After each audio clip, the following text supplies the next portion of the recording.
More climate change bullshit as little Greta comes for your kids. How dare you? What the fuck? And Twitter chief Elon Musk once again drops the hammer.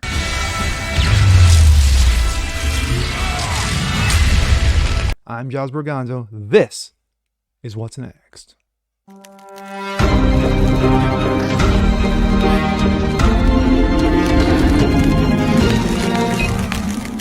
Hey, what's up, everyone? Giles Berganzo here. Another episode of What's Next, your daily. Of course, this is the weekend edition.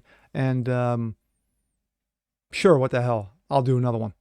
In other news, you've got kids being scared to death about climate change. Thank you, little Greta. And of course, Elon Musk, Chief Twit himself, continues to drop hammers. This comes out of Breitbart. Over 70% of children aged 7 to 12 now afraid of climate change, according to a survey. More than 70% of children aged 7 to 12 are now afraid of climate change, according to the results of a survey. Research conducted by a UK-based startup has recently found. Now, take that with an extreme microscopic grain of salt. It comes amid reports that various experts, that children and teenagers of various demographics are experiencing high rates of mental health difficulties, with one school counselor earlier this year saying that anxiety rates have hit an all-time high in post-lockdown. Let's not blame, the Chinese illness or anything that caused that. Nah. According to a report by Euronews, a survey which polled 1,000 children born between 2010 and 2015 on their views regarding the environment found a total of 71% respondents are now worried about environmental changes, including changing climate. Environmental changes, changing climate, same thing, isn't it? Redundant. 27% of respondents in particular said the impact changing global temperatures were having on the animals is their greatest concern, while just 1 in 5 were most concerned about plastic pollution. Coastal lockdown. Record number of children seek severe mental health treatment in Britain. That's Breitbart London.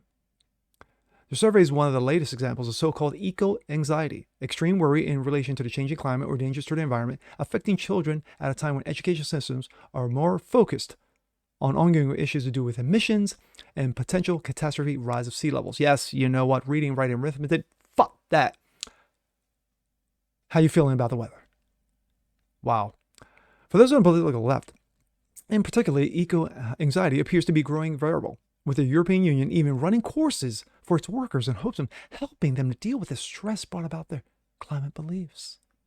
A study published earlier this year found a significant number of children now also appear to be experiencing a variety of emotions such as anger, sadness, guilt, and hopelessness that characterize eco-anxiety. Although there's research going into the phenomenon's impact on children is particularly needed to be done, because of course it did. Such anxiety comes at a time when many young people are already experiencing major mental health difficulties for a wide variety of reasons, with some experts even suspecting that an on and off worldwide COVID lockdowns had serious detrimental effect on the well-being of children. Oh, I believe that. Kids have had the highest level of anxiety I've ever seen. Anxiety about basic safety and fear about what could happen, one Colorado school counselor told New York Times earlier this year. Others remarked that the students had ended up frozen society emotionally at age where they are when the pandemic started, seemingly as a result of lockdown-related isolation. Meanwhile, CDC has reported that 44% of American teenagers reported themselves experiencing persistent feelings of sadness or hopelessness. 20% they said they had contemplated suicide, with 9% saying that they had attempted suicide at least once during 2020. That I also believe. More recent data show that teenage girls in the UK are also in the midst of mental health epidemic, with 54% of 16, 17-year-olds being reported as experiencing elevated psychological distress over the last 12 months. Nearly 1/4, meanwhile, said they have self-harmed within the past year, while 11% are reporting have attempted suicide. This comes out of the Blaze. Elon Musk says he would back Ron DeSantis for president in 2024. Oh, yay. Musk has also indicated that he will create an alternative phone if Apple and Google yank Twitter from app stores. Elon Musk has indicated he will support Florida Governor Ron DeSantis, macho man himself, for president in 2024. My preference for the 2024 presidency is someone sensible and centrist. I've had hope that for the case for the dementia administration, but of course that crashed and burned epically. And of course, I've been disappointed, Musk noted in a tweet on Friday. When someone asked if he would support DeSantis, Musk said, yeah. Then he added, but Twitter is a platform, must be fair to all. Musk indicated on Friday that if Apple and Google were to ban Twitter from their app stores, he would develop an alternative phone. He made the comment while responding to a post in which conservative commentator Liz Wheeler had floated the idea. Quote, if Apple and Google boot Twitter off their app stores, Elon should produce his own smartphone. Half the country will happily ditch the biased, snooping iPhone and Android. The man builds rocket to Mars. A silly little smartphone should be easy, right? Wheeler tweeted. Musk replied, I certainly hope it doesn't come to that. But yes, if there's no other choice, I will make an alternative phone. Musk, who has also reinstated some of the accounts and has taken over a social media company, has announced plans for a mass reinstatement of suspended Twitter accounts. The idea was supported by a majority of votes in a poll that Musk proposing general amnesty for suspended accounts that had not violated the law or perpetrated egregious spam.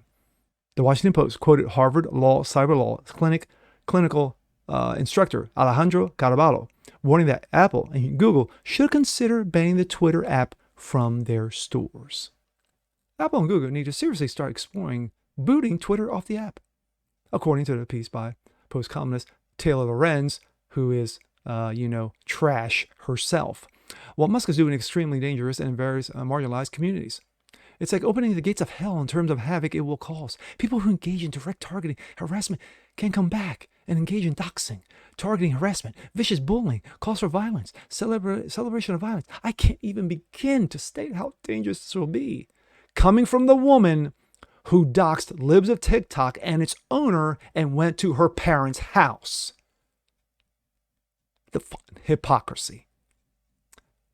Galal tweeted, trans people deserve to die is a legal statement, and any account suspended for saying it could be brought back under general amnesty. This is like opening the gates of hell. Musk responded, incitement to violence will result in account suspension. Currently suspended accounts will be enabled solely next week after manual review to determine whether they have potentially broken laws or engaged in spam. Twitter will be a forum for the peaceful exchange of views.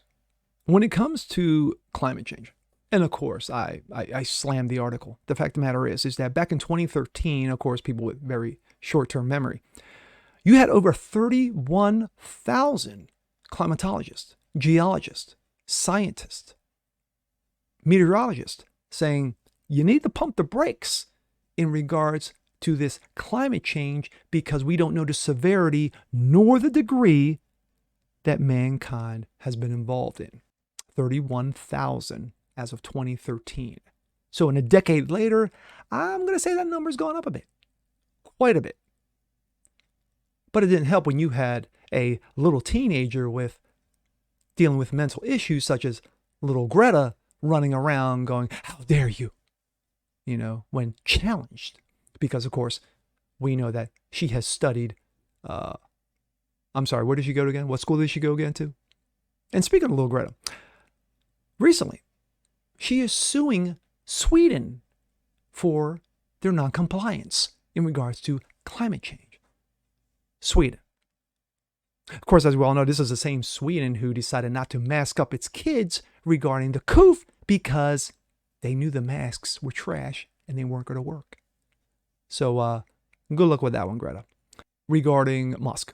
Musk, again, the continuous savage that he is, molding Twitter to his will, basically saying, we're going to have an open forum.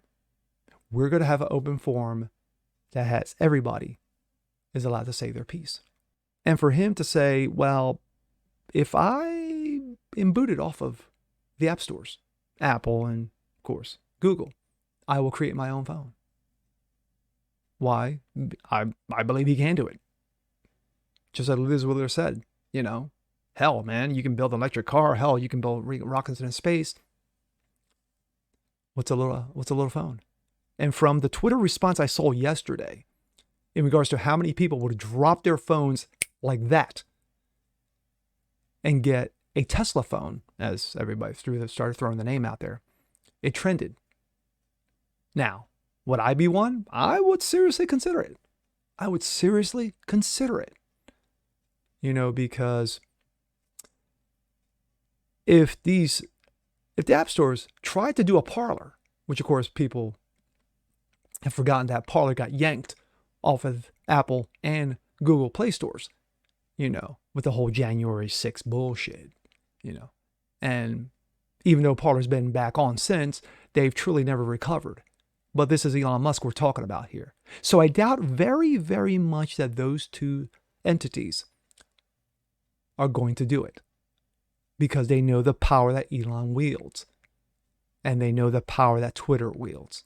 So, yeah, I don't see that happening. And as far as him supporting DeSantis in 24, if DeSantis chooses to run, hey, more power to him. I think the man is smart enough to weigh variables between Trump and between DeSantis, if DeSantis chooses to run. And as of right now, he hasn't made any kind of decisions yet. But I'm sure that's been floating around since he crushed